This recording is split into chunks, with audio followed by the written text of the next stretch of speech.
방금 소개받은 이무일 목사입니다. 우리 김영성 목사님 오셔가지고 영성이 가득한 교회, 영성이 넘치는 교회가 된 줄로 믿습니다. 사실 설교는 담임 목사님 하셔야 제일 은혜스러워요. 왜냐하면 여러분의 형편과 사정을 가장 잘 아시기 때문에. 그래서 저는 왔다 가는 사람이니까 저한테 은혜 받으려 하지 말고 김영성 목사님 통해서 은혜 받으시기 바랍니다.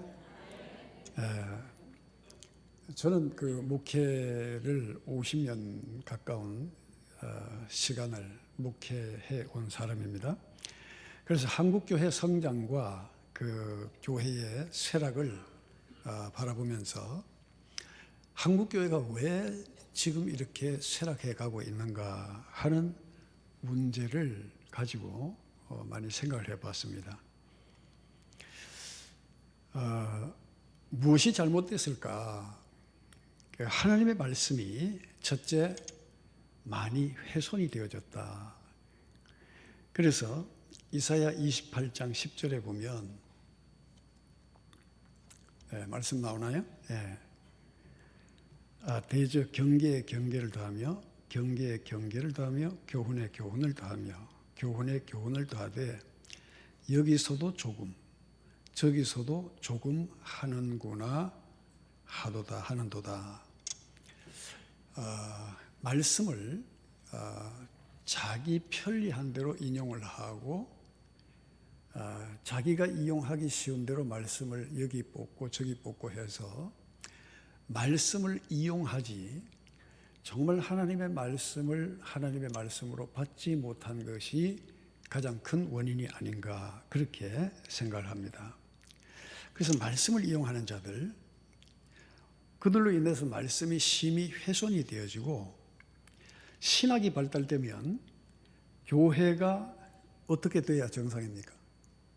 신학이 발달되면 교회가 어떻게 돼야 정상이죠? 부흥해야 되죠.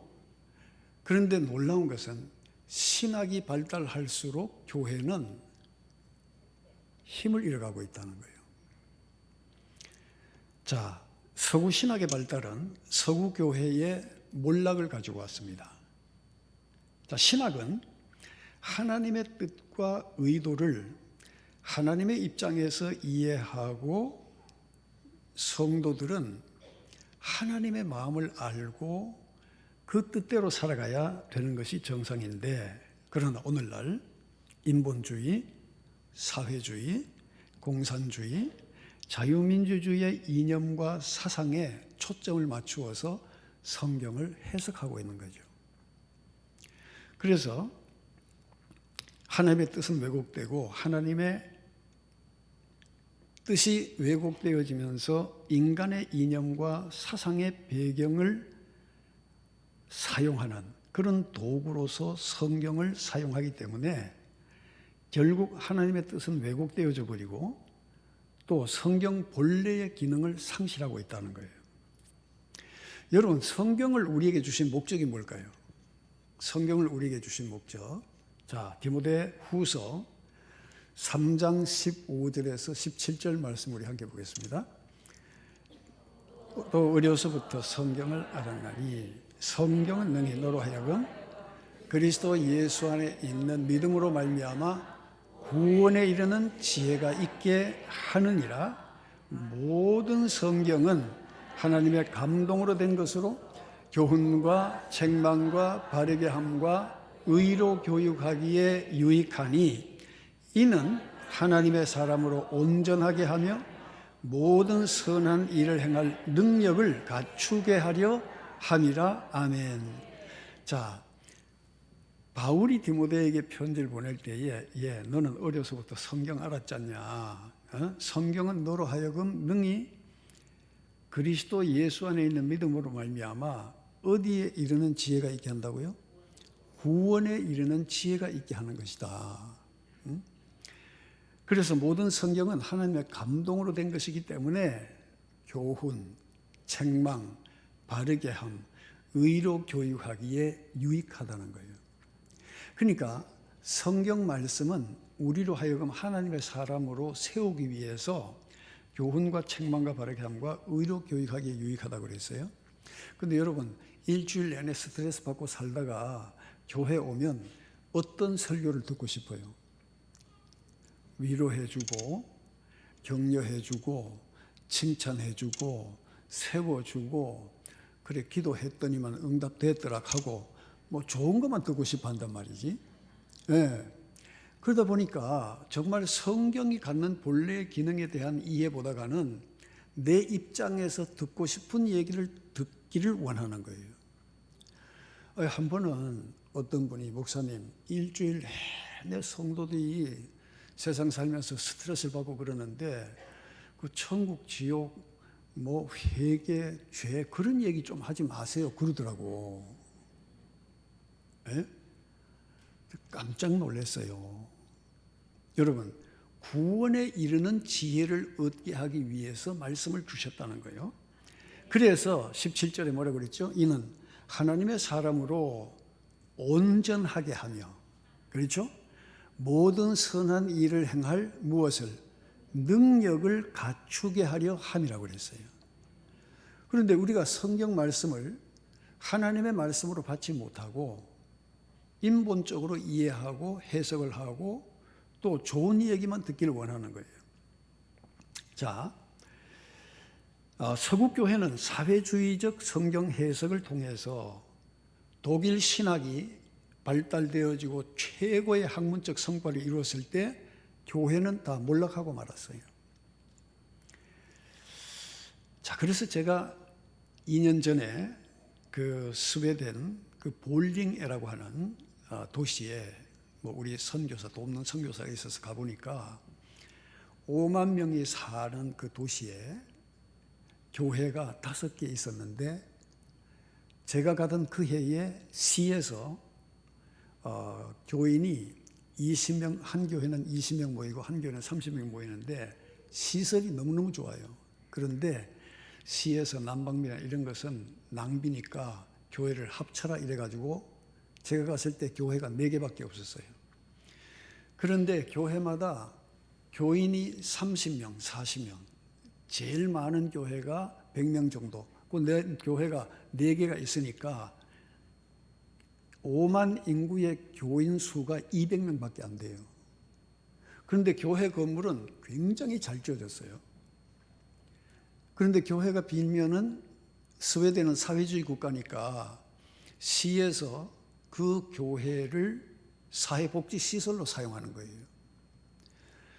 자, 여러분, 스웨덴이나 노르웨이나 핀란드나 덴마크는 국기에 십자가가 있습니다. 그렇죠? 국기에 다 십자가 있어요.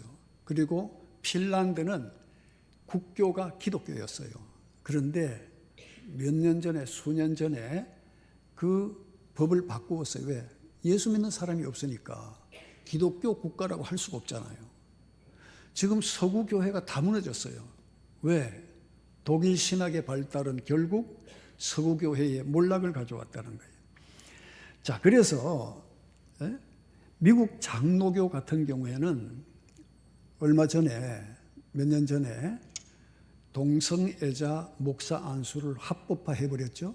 그 결정 후에 미국 장로교, 우리 교회, 우리나라에 복음을 전해줬던 미국 장로교회가 300만 정도 성도들이 모였었는데 그 법이 통과되고 난 뒤에, 총회에서 통과되고 난 뒤에 200만으로 줄어버렸어요. 다 탈퇴해버린 거예요. 그러니까 지금 이 시대적 이념과 사상을 따라 교회가 같이 가고 있으니까 교회가 다 무너져 버려요. 여러분, 사실 성경에는 사회주의, 공산주의, 자유민주주의, 자본주의의 이론적 배경을 다 가지고 있어요. 성경에는. 그래서 모든 사람들이 공산주의든지 사회주의든지 자유민주주의든지 자본주의든지 이것이 다 유럽에서 왔기 때문에 성경을 근거로 모든 이론들이 형성이 되어졌다는 거예요. 여러분, 사회주의, 칼막스의 그 사회주의 이론도 원래 칼막스가 교회 나갔던 사람이니까 바로 성경을 배경으로 그 사상들이 만들어진 거거든요. 자, 그런데 중요한 것은 바로 그러한 사상이 성경을 주신 본래 하나님의 의도에서 벗어난 인간의 이념과 사상과 이데올로기가 되면서 결국 오히려 교회를 무너뜨려 버리더라는 거예요. 성경에 보면은 사회주의적인 어떤 그런 모습들이 더 많이 보여요. 여러분, 광야 40년 동안 누구도 차별 없는 공평한 사회였죠. 예? 매일 아침 만나 동일하게 먹고 메추라기 동일하게 먹고 다 같이. 자, 그리고 또 오순절 성령 충만했던 교회가 어떻게 했어요? 그거는 공산사회가 됐죠. 공산사회. 그래서 사도행전 2장 44절 한번 볼까요? 자, 사도행전 2장 44절 이하에 보면 믿는 사람들이 다 함께 있어 모든 물건을 서로 어떻게 통용하고 또 재산과 소유를 팔아 각 사람의 필요를 따라 어떻게 했어요? 나눠주며 날마다 마음을 같이하여 성전에 모이기를 힘쓰고 집에서 떡을 떼며 기쁨과 순전한 마음으로 음식을 먹고 그랬어요. 이게 공산사회예요. 누가 일하든지 함께 나누고 같이 공평하게. 그것이 바로 초대교회 모습이었어요. 그리고 어떤 면에서 보면은 성경에는 사회주의 이론이 더 받침이 잘 되어 있다는 걸 볼 수 있어요. 근데 문제는 뭘까요? 자, 중요한 것은 이러한 사상이나 환경의 정점에 그 꼭대기에 누가 있었느냐는 거예요. 응? 그런 이념과 사상의 꼭대기에 누가 있었냐는 거죠. 자, 이스라엘 백성들이 40년 동안 광야 생활할 때는 누구도 차별이 없는 삶을 살았지만 그 정점에는 누가 계셨어요? 하나님이 계셨어요. 오순절 성령의 역사를 통해서 함께 나누었던 초대교회의 정점에는 누가 계셨어요? 하나님이 계셨어요. 자, 중요한 것은 오늘날 사회주의, 공산주의 체제의 꼭대기에는 누가 있어요? 에? 그렇지. 푸틴이 있고 시진핑이 있고 마두로스가 있었죠. 마두로가 있었죠. 그런데 그들이 그 정점에 있으니까 그 나라들이 어떻게 됐어요? 다 인민들은 그들로 표현을 하면 인민들은 먹고 사는 것이 힘들 정도로 그리고 전쟁을 통해서 무고한 사람들이 죽어나가는 거예요. 우크라이나와 러시아 전쟁을 통해서 30만 명이 죽었고 120만 명의 부상자들이 생겼잖아요. 그래도 끝날 줄 몰라요, 지금. 예? 그래서 자, 이 공산주의 이념이나 사회주의 이념이 어떤 면에서는 성경적이고 그 사상은 정말 좋은 거지만은 그 꼭대기에 누가 있느냐에 따라서 지옥 같은 나라를 만들 수도 있고 천국 같은 나라를 만들 수도 있어요. 자, 시진핑이 1대1로 그런 어떤 사업을 하면서 결국은 어떻게 됐어요? 각 나라들이 부채를 갚지 못하니까 항구를 내놔라. 90년 동안 우리가 사용하겠다. 이렇게 해서 약한 나라들을 다 지배해버리는 거예요.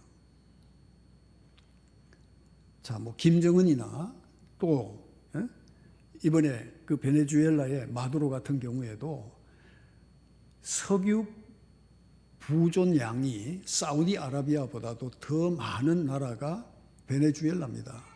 그런데 어떻게 됐어요? 백성들은 다 도망갔어요. 그 땅에서 살 수가 없으니까 나라를 다 망쳐버린 거예요. 자, 그러면 사유재산을 인정하는 자유민주주의의 꼭대기에는 무엇이 있느냐는 거죠. 네? 그래서 자본주의, 오늘날 우리가 누리고 있는 자유와 자본주의의 꼭대기에는 무엇이 있느냐는 거죠. 그 꼭대기에 하나님이 계시지 않으면 결국 무엇이 인간을 지배하게 됩니까? 바로 물질이 사람을 지배하는 정점에 있게 되는 거예요. 그래서 오늘날에 힘 있는 사람은 돈 있는 사람이잖아요. 그렇죠? 네. 자, 골로새서 3장 5절 말씀 한번 보겠습니다. 골로새서 3장 5절에 같이 한번 읽어볼까요? 음란과 부족과 사욕과 악한 정욕과 탐심이니 탐심은 뭐요? 우상 숭배니라고 그랬어요. 자, 자유민주주의 자본주의의 정점에 하나님이 계시지 않으면 인간의 탐욕이 우리를 지배해버리더라는 거예요. 예수 믿는 사람도 별거 없어요. 네? 교회에서도 돈이 있으면 목소리가 좀 커지지요. 사천읍교회 빼고 교회에서 힘 있는 사람, 능력 있는 사람이 그 말 한마디가 권위가 있죠. 예수님은 섬기라고 그랬는데 섬기는 게 아니라 목에 힘줄 수도 있잖아요. 왜? 뭐가 있기 때문에. 그 정점에 물질이 있기 때문에 그런 거예요. 하나님이 계셔야 될 자리에 물질이 있게 된 거죠. 자, 에베소서 5장 5절 한번 볼까요? 자, 에베소서 5장 5절. 자, 같이 읽습니다. 너희도 정녕 이것을 알거니 음행하는 자나 더러운 자나 탐하는 자 곧 다 그리스도와 하나님의 나라에서 기업을 얻지 못하리니 아멘. 네. 자, 음행하는 자, 더러운 자, 탐하는 자, 우상 숭배자. 네? 탐하는 자는 곧 우상 숭배자라고 그랬죠. 골로새서에도 마찬가지예요. 탐심은 우상 숭배라고 그랬어요. 그러니까 이런 자들은 다 그리스도와 하나님 나라에서 기업을 얻지 못하리니 그랬어요. 그러니까 여러분, 사회주의를 추종하든 자유주의를 추종하든 그 정점에 누가 계셔야만이 우리가 바른 믿음의 삶을 살 수 있어요? 하나님이 계셔야 되는 게. 칼막스는 원래 신자였습니다. 교회 나간 사람이었습니다. 그런데 그 사람이 결국 교회를 떠났어요. 여러분, 김일성이 집안이 다 예수 믿는 집안이야. 외갓집. 그렇죠? 네. 박헌영이 남노당 최고 책임자였던 박헌영이 숭동교회 나갔던 사람이에요. 다 교회 나갔어요. 그런데 교회 나가고 예수 믿는 집안들이 가장 하나님을 대적하는 자들이 되었더라는 거예요. 그러니까 예수님을 잘못 믿으면 오히려 예수님을 대적하는 자가 되더라는 거예요. 왜 그렇게 됐냐는 거지. 바로 하나님의 말씀이 인간의 모든 이념과 사상과 제도의 꼭대기에 하나님을 쥐어버리니까 인간의 모든 제도는 결국은 하나님을 대적하는 것이 되더라는 거예요. 자, 그래서 우리 인생의 모든 이념이나 사상이나 제도의 꼭대기는 누가 계셔야 된다? 하나님이 계셔야, 그분의 훼손되지 않는 말씀이 있어야 우리가 영적으로 건강한 삶을 살아갈 수 있다는 거예요. 네? 그래서 신명기 4장 2절에 보면, 자, 신명기 4장 2절에 같이 읽어볼까요? 내가 너희에게 명령하는 말을 너희는 가감하지 말고 내가 너희에게 내리는 너희 하나님 여호와의 명령을 지키라. 아멘. 자, 내가 너희에게 명령하는 말을 너희는 뭐 하지 말고? 가감하지 말라는 거예요. 양념하지 말고 요리하지 말고 있는 그대로를 받으라, 그 말이에요. 네? 그러니까 하나님의 말씀은 손상시켜서는 안 된다는 거잖아요. 자, 12장 32절에 또 뭐라고 그랬어요? 자, 신명기 12장 32절에 같이 읽어볼까요?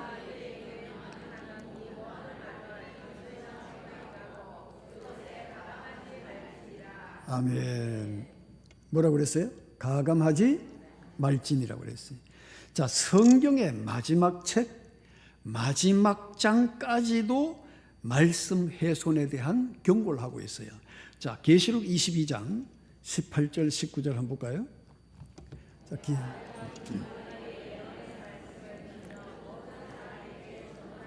만일 누구든지 이것들 외에 더하면 하나님이 이 두루마리에 기록된 재앙들을 그에게 더할 것이요, 만일 누구든지 이 두루마리의 예언의 말씀을 제하여 버리면 하나님이 이 두루마리에 기록된 생명나무 및 거룩한 성에 참여함을 제하여 버리시리라. 아멘. 아멘.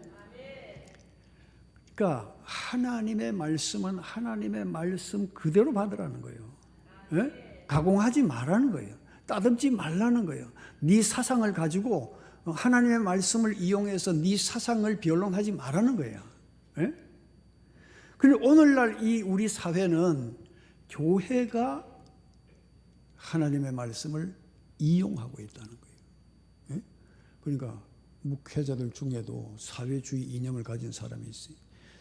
언제 한번 후배가 몇 년 전에 선배님 저는 뭐 조국이 폐입니다 이거 하더라고. 난 처음에 뭔 말인지 몰랐어요. 이 친구 나라를 사랑하나 했는데 조국이란 사람이 있대. 존경한다는 거야. 그래서 내가 야, 이 정신없는 사람아, 목사가 예수님 외에 누구를 더 존경해야 되겠냐? 어디 정신없는 소리 하냐 너? 이상한 사상들이 들어가 있어요. 그러니까 교회도 그런 면에서 굉장히 오늘날 한국 교회는 이념과 사상에 의해서 교회가 흔들려 가고 있다는 거예요. 결국 이 시대에 그리스도인과 교회가 사는 길은 모든 이념과 사상을 초월하여 하나님을 우리 삶의 중심에 모시는 것이고, 그 말씀이 그리스도인과 교회를 세우는 중심이 되어야 된다는 거예요. 한국 교회의 쇠락은 말씀의 왜곡과 변질에 있다.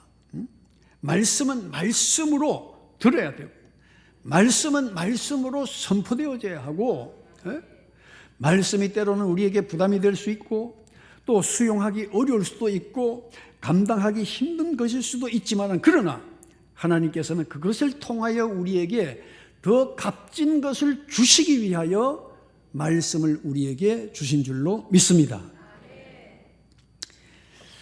자, 그래서 오늘 이 본문 말씀에 보면 마리아를 향한 수태고지가 나옵니다. 31절 말씀에 보니까 뭐라고 그랬어요? 31절에 보라, 내가 잉태하여 아들을 낳으리니 그 이름을 예수라 하리라. 자, 아니 아직 결혼도 하지 아니한 처녀 마리아에게 천사가 나타나서 내가 잉태하여 아들을 낳으리니 그 이름을 예수라 하라고 그러니까 이 처자가 깜짝 놀란 거예요. 에? 만약에 이것이 수용이 되어지고 아기를 갖게 되면 그 당시 사회에 마리아가 어떻게 될까요? 에? 마리아가 신명기 22장 23절 볼까요? 23절 24절. 자, 같이 읽어봅시다. 처녀인 여자가 남자와 약혼한 후에 어떤 남자가 그를 성읍 중에서 만나 동침하면 너희는 그들을 둘 다 성읍 문으로 끌어내고 그들을 돌로 쳐 죽일 것이니 그 처녀는 성 안에 있으면서도 소리 지르지 아니하였으며 그 남자는 그 이웃의 아내를 엿보였습니다. 너는 이같이 하여 너희 가운데에서 악을 제할지니라. 아멘. 그러니까 이 말씀대로 마리아가 만약에 그 말씀을 수용하면 어떻게 되는 거예요? 돌에 맞아 죽는 거예요. 돌에 맞아 죽는 거예요. 자, 그럼에도 불구하고 마리아는 자신의 몸에 일어날 변화를 주의 말씀이기 때문에 수용했다는 거예요. 그래서 38절에 보니까 마리아가 이르되 주의 여종이오니 어떻게? 말씀대로 내게 이루어지이다 하매 천사가 떠나가니라. 결국 마리아는 어떤 마음으로 그 말씀 받았어요? 죽기를 각오하고 받았다는 거예요. 죽기를 각오하고. 네? 자, 그러면 마리아가 이 말씀을 품은 이유가 뭐냐? 그 말씀을 왜 품었느냐? 37절에 대저 하나님의 모든 말씀은 능하지 못하심이 없느니라 그렇게 말하고 있습니다. 그러면 마리아에게는 어떤 믿음이 있었을까요? 그래, 천사가 와서 내게 말했다면 내가 죽는 길이라로 이 길을 가리라. 그러나 하나님은 나와 함께 하시리라는 믿음이 그에게 있었다는 사실. 그 말씀에 대한 믿음이 있었기 때문에 그 성령을 통해서 역사하시는 그 하나님의 말씀을 마리아는 품게 되어졌던 거죠. 그리스도인은 어떤 사람인가? 우리가 그리스도인이라고 했을 때는 현실과 떨어진 일이라도 하나님의 말씀이기 때문에 믿음으로 수용하고 받아들이는 사람이 진정으로 그리스도인이라는 거예요. 네? 현대 기독교인들은 말씀보다 자기의 지식과 경험과 이념을 따라 신앙생활하는 거예요. 그 한국 교회가 왜 시끄럽습니까? 네? 교회가 왜 시끄러워요? 다 자기 이념과 자기 사상이 말씀보다 앞서버리는 거예요. 자기 경험이 앞서버리는 거예요. 네? 그러니까 교회는 어려워지게 되는 거예요. 우리의 이념과 사상과 내 지식과 경험을 다 내려놓고 하나님의 말씀 앞에는 모두가 낮아져야만이 교회가 살고 또 성도들이 살고 믿음의 가정들이 사는 역사가 있게 될 줄로 믿습니다. 그래서 교회는 언제나 하나님의 말씀이 주가 되어야 된다 이거예요. 네? 말씀은 그저 참고할 정도고 그저 자기 이념과 사상이 앞서는 거예요. 교회에서. 네? 그러니까 교회가 시끄럽지.